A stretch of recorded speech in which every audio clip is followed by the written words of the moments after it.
علیکم ناظرین، پروگرام بات سے بات کے ساتھ میں ہوں آپ کی میزبان عفیفہ راؤ اور میرے ساتھ موجود ہے ملک کے نامور تجزیہ کار رضوان رضی صاحب۔ السلام علیکم سر۔ وعلیکم السلام۔ سر آپ کے تجزیے جو ہے نا وہ بالکل درست ثابت ہوتے جا رہے ہیں اور اسی وجہ سے آج مجھے بڑا انتظار تھا، میں نے کہا میں آپ سے پوچھوں کہ اب آگے جو ہے وہ حالات کس کروٹ بیٹھنے والے ہیں۔ تو یہ جو اب گورنر ہاؤس کے باہر پی ٹی آئی مظاہرہ کر رہی ہے تو بتائیے گا کہ اس کا کوئی فائدہ ہوگا ان کو یا نہیں ہوگا؟ اس میں میں آپ کو ایک بات بتاؤں گا، لیکن اس سے پہلے میں آپ کو یہ بات بتا دوں کہ اسمبلی جو ہے اگر موجودہ سچویشن جو ہے وہ سارے فری کینڈ کو نا سوٹ کر رہی ہے۔ یعنی عمران خان صاحب یہ کہیں گے کہ دیکھیے میں تو اسمبلی توڑنے لگا تھا،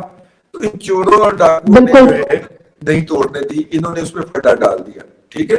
پی ایم ایل این کہے گی کہ یہ اسمبلی توڑنا چاہتے تھے اور ہم نے نہیں توڑنے دی، ہم اس لیے جیت گئے، ٹھیک ہے۔ اچھا اس کے بعد پاکستان مسلم لیگ کاف کہے گی کہ جناب یہ ہمیں اقتدار سے نکالنا چاہتے تھے، ہم اقتدار سے نہیں نکلے اس لیے ہم جیت گئے۔ پیپلز پارٹی کہے گی تو یہ ابھی جو پی ایم ایل این کے، ٹھیک ہے آپ اپنی بات پوری کیجئے گا۔ جی جی، اور آخر میں پیپلز پارٹی اور آصف زرداری صاحب یہ کہیں گے کہ دیکھیے ہم نے پنجاب کے اندر اینٹی ڈال دی تھی تو ہم نے کس طرح موور اینڈ شیکر اور کنگ میکر کا کردار ادا کیا پنجاب کے اندر۔ تو موجودہ جو غیر یقینی کی صورتحال ہے یا جو انہوں نے فرسٹ کریٹ کیا ہوا ہے آئینی طور پہ بھی اور انتظامی طور پہ بھی، یہ چاروں پارٹیوں کو ایکولی سوٹ کر رہا ہے، ایکولی فیور کر رہا ہے، اس لیے وہ اس سچویشن کو انجوائے کرنا چاہیں گے، پرلونگ کرنا چاہیں گے۔ اب آپ وہ سوال پوچھئے جو آپ پوچھنے لگے تھے۔ تو سر جو آپ کہہ رہے ہیں کہ اس سچویشن پر لانگ کرنا چاہتے ہیں، تو کیا یہی وجہ ہے کہ جس طرح سے رانا ثناء اللہ صاحب نے ورنہ تو بڑا ایک جو ہے وہ دبنگ قسم کا بیان دیا تھا کہ اگر یہ اعتماد کا ووٹ نہیں لیتے تو ہم تو ڈی نوٹیفائی کر دیں گے، لیکن اس کے بعد ہم نے دیکھا کہ ایسا کچھ نہیں ہوا، تو کیا اس کے پیچھے یہی ایک وجہ تھی؟ دیکھیں لیٹر جو ہے نا اپنا ڈی سیٹ کرنے کا یا ان کو چیف منسٹر کو وہ لکھ کے رکھ لیا گیا ہے۔ مجھے اس لیٹر کا تو پھر یہ لیٹر رکوایا کس نے؟ میں یہی عرض کر رہا نا، وہ لیٹر کی اس یقین دہانی کروانے کے لیے کہ گورنر صاحب نے لکھ لیا ہوا ہے، مجھے اس کے کورنگ لیٹر کا عکس بھی بھجوایا گیا ہے جو میرے اسی موبائل میں جس میں ریکارڈنگ کر رہے ہیں، ٹھیک ہے۔ لیکن میں نے کہا کہ یہ جاری کس نے کرنا ہے بھائی؟ انہوں نے کہا کہ جی ہم نے بس، اب آپ دیکھیے عن قریب یہ جاری ہوگا، آپ بریکنگ نیوز دیکھیں گے، آپ کو صرف احتیاطاً ایڈوانس میں پہلے مجھے بات دیا کہ تاکہ آپ کے پاس اس وقت سند ہو۔ تو لیٹر تو وہ لکھا جا سکتا ہے جس کے نتیجے کے اندر انہوں نے کرنا، لیکن نہیں بھجوا پا رہے کیونکہ قانونی مشگافیاں آڑے ہیں۔ میرا یہ خیال ہے قانونی مشگافیاں آڑے نہیں ہیں۔ موجودہ صورتحال میں پاکستان مسلم لیگ نون کا ایک مقصد تھا کہ جمعے کو اسمبلیاں نہ توڑ سکے عمران خان، اور جو کہ وہ نہیں توڑ سکیں گے۔ اب آ جائیے اس کے اوپر، یہ جو مظاہرہ کرنے جا رہے ہیں، دیکھیے یہ مظاہرہ اس وجہ سے سگنیفیکنٹ ہوگا، یا یہ یہاں پہ جو خطاب ہوگا عمران صاحب کا وہ اس وجہ سے سگنیفیکنٹ ہوگا کہ جب سے ان کی جو نازیبا آڈیوز آئی ہیں اس کے بعد ان کا پہلا خطاب ہو، اور کچھ جو واقفان حال ہیں جو پاکستان کے پاور سٹرکچر کو سمجھتے ہیں ان کا یہ خیال ہے کہ اگر اس کے اندر عمران صاحب نے جناب قمر جاوید باجوہ صاحب، بھئی ان کا کہنا ہے، میں تو آپ کو صرف خبر دینے کا راوی ہوں، بعد میں آپ نے میرا نام نہیں لینا کہ رئیس صاحب نے کیا تھی، ان کا یہ خیال ہے کہ اگر جناب عمران خان صاحب نے جنرل قمر جاوید باجوہ صاحب کا نام انہی الفاظ میں لیا جس میں وہ لے رہے تھے تو پھر ہو سکتا ہے ویڈیو بھی آ جائے، لیکن اگر وہ محتاط رہ گئے یا انہوں نے ان کا ذکر ان الفاظ میں نہیں کیا، اور آپ کو پتا ہے کہ اب انہوں نے ایک اور بھی کریکٹر ڈھونڈ لیا ہے، اور وہ کریکٹر ہے پاکستان کے امریکہ میں رہنے والے سابق سفیر ڈاکٹر حسین حقانی صاحب۔ تو حسین حقانی صاحب کو نیا جو ہے وہ کیا ہوتا ہے کے طور پہ پی ٹی آئی نے انٹروڈیوس کروایا ہے، اور ان کے خلاف لیکن سر آپ نے حسین حقانی صاحب کی بات کی جب چھیڑ ہی دی اور باجوہ صاحب کی، تو ان کے بارے میں تو یہ کہا جا رہا ہے کہ جی ان کو کوئی 30 لاکھ ڈالرز دے کے جو ہے یہ عمران خان صاحب کی حکومت گرائی گئی، تو 30 لاکھ ڈالر تو کوئی اتنی بڑی اماؤنٹ نہیں ہے، اور عمران خان صاحب کے لیے تو بالکل بھی نہیں ہے، تو وہ تو اس سے ڈبل دے کے دوبارہ بھی اپنی حکومت بنوا سکتے ہیں، تو وہ یہ راستہ کیوں نہیں اپنا لیتے؟ اتنی مشکل میں جو عوام کو ڈالا ہوا ہے، اپنے آپ کو ڈالا ہوا ہے، گولیاں بھی کھا لی، سارا کچھ کر لیا، تو اتنی مشکل میں اپنے آپ کو ڈالنے کی ضرورت کیا ہے؟